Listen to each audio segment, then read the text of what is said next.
పశ్చిమ గోదావరి జిల్లా పాలకోడేరులో అరసెంటు స్థలంలో ఓ యజమాని మూడంతస్తుల భవనం నిర్మించాడు.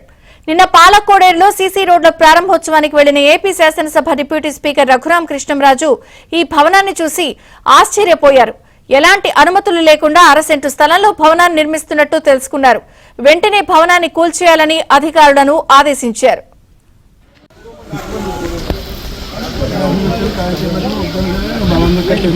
మీరు స్టార్టింగ్ లోనే పునాదులోనే చెప్పాలి కదా, పునాదులోనే ఎమ్మెల్యే గారి దృష్టి తీసుకెళ్ళాలి.